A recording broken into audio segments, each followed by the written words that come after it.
So this video is going to be 2017 in review. So the things that we implemented or enjoyed or whatever, like, you know, maybe resolutions that we actually stuck with type things, if we meant to do them or not. Yeah. We could just like on the to-do list, like put them down and then cross them off, be like, oh yeah, we totally knocked that resolution out of the park this year. These are those types of things. So we've each come up with 3. I would love to hear yours, like down below. Share the things that you changed in 2017 that you like are really happy about, right? Right. How did you word it? Like, what things you implemented in your life that made your 2017 better?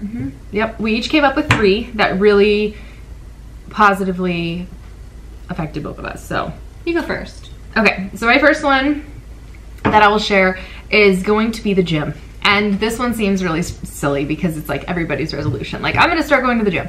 I've been working out consistently though for quite a few years now. 6 years now. And only this last year, so when did we start going to the gym?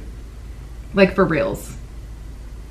It's been longer than a year though, hasn't it? It's been longer than a year. Because I had that creepy trainer. Like, this is the creepiest trainer for a while. That's so bad. I'm so sorry. I couldn't handle him. I lost out on training. But it was before I blew out my knee. So it's been a year and a half. Yeah. But I think we changed up like our goals. We did. About February, March, we went heavy on the lifting. We started doing more body. So I'm thinking about that time period, because I think we've been now at that gym for like 2 years. Yeah, it's been a while. Okay, so we work out together a couple times a week, and I guess it was in March, and then we stopped for a few months, kind of in summer / when I had surgery and couldn't work out, and then we picked right back up in August. Yeah, school time. Yeah, when school kind of started back up. So, and then from August to now, we've been working out. We plan to work out Monday, Wednesday, Friday, and I love it. And this is why it is the big thing for me. This is like my #1 thing that I did this last year that I'm so thankful that I did and that we've stuck with, because for me, it's so much more than just like going to the gym and working out. It is my social time. It is like mental clarity. Like, it makes me sane. There's mornings where we both walk in and we're just like, you wanna believe what happened? And we're just like taking it out on the weights and venting because you're talking to your friend about it and you're like working out and you're getting it all out, and it's incredible. So it has been my therapy on every level this last year. So I'm so thankful for the gym and the time that we have together every week. And it's nice too, because it's like we really block that time out, and it's like every single Monday, Wednesday, Thursday, Monday, Wednesday, Friday. Yes. We are there at this time. We are doing it no matter what. And we keep each other accountable, and it like really works. Like, it works. Yes. Obviously, I mean, if we stuck with it now for this long, it's working. Yeah, so there's just measurable stuff. Yeah. I like yours. That's a good one. Yeah, it's a good one. Yeah, that was a good one. But it was my first one, which is my big one, my main one, was cutting in time for family time. We really blocked off time this year. We made very purposeful move in making sure there were certain days we spent together. Just because of work shifts and custody schedules for our house, there's sometimes people just wouldn't see each other at all, and we just love being the 5 of us and really putting into that. And sadly, I had to answer for it. It was a change for almost everybody that interacted with me, so I had to answer for it in some respects, because I just said no to other things, and it was a hard lesson for me to learn to say no to things. That one can be, but it was fruitful for me. I feel like I do have a better pulse on my family and my girls, and that was important to us because this year we adopted, so it was kind of a big deal.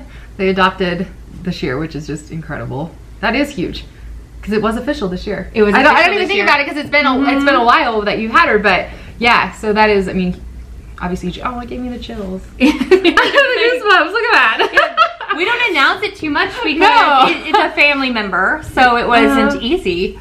An easy situation. There was a lot of emotions involved in it, but it was something that we were, it took us a little bit, and now we're like, we're adopted parents. Like, this means a lot. Absolutely. But being able to like put a lot of time into that was a hard choice to do. It was really crazy because I implemented it in our life, and it was a struggle at first, and now we're just reaping a lot of rewards from it. So it was most definitely not a mistake. It was a I need to do that more. That might be one of my 2018 goals, is that one. is really blocking, and it's so hard with custody schedules. So hard. And we are a little more low-key. We don't have restless legs in our house, so we do have a few people who just want to be at home, and that's fine. And it's hard, so we find that balance, but it's hard when almost everybody wants to go, be on the go. Yeah, I didn't envision ours being at home. Once a week we have like a special dinner, or like even once a month, just to make it more practical. Like we have something very special. But yeah, that's a really good one.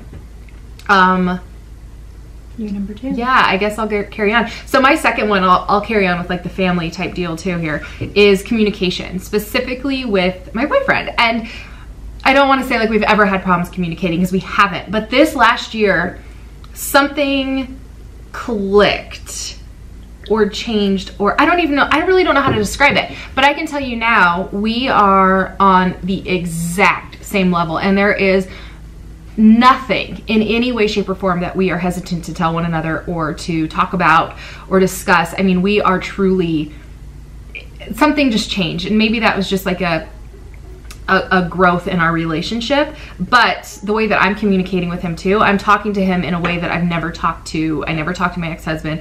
I never talked to my boyfriend before that. Like we reached a new, I don't really You're kind of at the honeymoon phase. Yeah, like but I never had that before. It's weird, because I can really truly talk to him about everything, and we don't have it. There's no judgment. There's no fighting. Like we get along so seamlessly for the most part. I mean, there's like maybe once or twice a year where I'm just like, oh, but it's but even at that we can talk about it, and it works out really. Yeah, totally. For me, that was like a big highlight of 2017, and it wasn't intentional. It wasn't planned. It was just all of a sudden. Maybe just all the walls went down. I mean, we're both like damaged, divorced people, so we have a lot of walls. I don't know. It's just different. It's better. I don't know. Here, let me tell you all about this thing that I can't tell you about. So, okay, anyway. My number 2 would be implementing meditation into my life. Actively. I've always kind of like followed a certain kind of personal time in the morning, but actively doing like a guided meditation or like Tony Robbins meditation for 10 minutes. That's something that I feel like I'm more present in lives, and I feel like I have that willingness to not be so reactive to my household and my family in that meditation, but also just it's helping me make people feel more important when they're around me. I like that. Because I'm totally just stuck in my own ways at most times. These are good results. Yeah. I don't think I did them almost all year long, but I implemented them in 2017. That counts. Yeah. Just feeling that results. I like that one a lot. And one that I should probably do, and we're going to talk a lot more about too, is mommy meditation.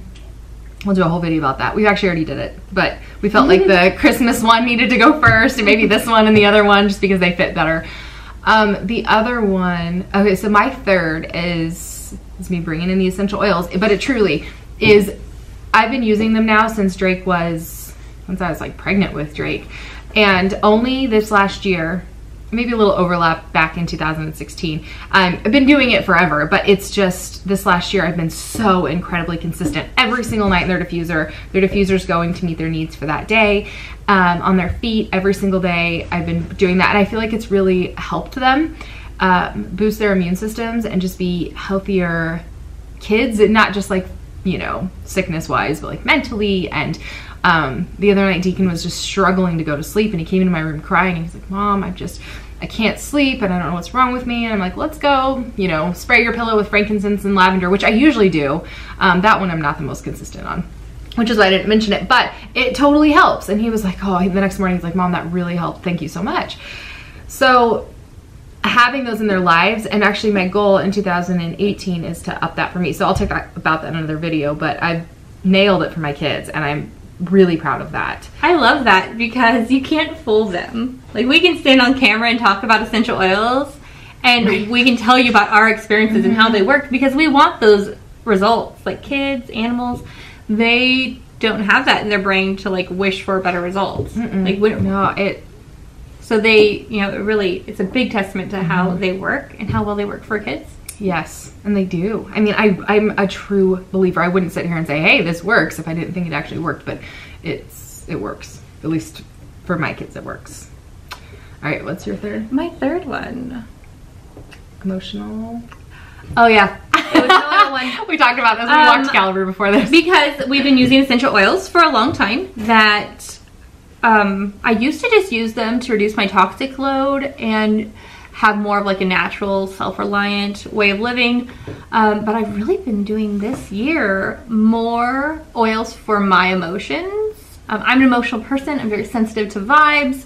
And so taking care of myself can either be a highly defensive way of taking care of myself, or it's just laid out in a puddle. And trying to use those oils in that facet where I can control my patience a lot more, because the meditation has helped, but also after I get upset, that I'm using these oils on my heart and like smelling them and having a moment with them and being able to physically let go of how upset I get. When I get upset, it's like straight chest pain, body ache kind of thing.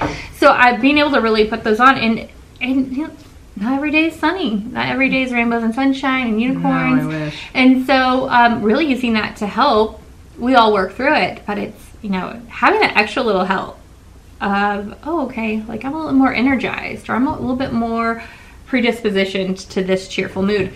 And so I've been really using that, and it's been very helpful. I can really... Those do help, which is why I'm like, I need to use them more. That and being in public. Right? I was joking with a friend, and they're like, wow, you did really well when your kid knocked over that whole table. And I was like, yeah, because I was in public. Right? People are watching. I don't want to look bad, but public helps me too. But the oils help a lot. They do. They do. Sometimes if I'm like really, really bad, I'll remember to like throw some in a diffuser for myself. But I could probably count on all of my fingers and toes how many times I actually did that this year. So not enough. Oh man. So yeah, share yours down below. I'd love to know. We're going to record now our 2018 resolutions, like things that we're really going to try to work towards or change or do in 2018. But we thought it would be fun to actually talk about the ones we actually did, because I don't think that's talked about much. Because I'll be honest, there has not been many resolutions I've ever stuck with, and none of these I set out actually planned. They just kind of all happened. So. True. And there's the ones that are very foolish. Yeah, no, it's I know. True. It is hard. I am gonna avoid it. No. Well, thank you. All right, we'll see you tomorrow. Or we'll see you next week. Whenever. Wednesday. When do you see him again? I see him every day.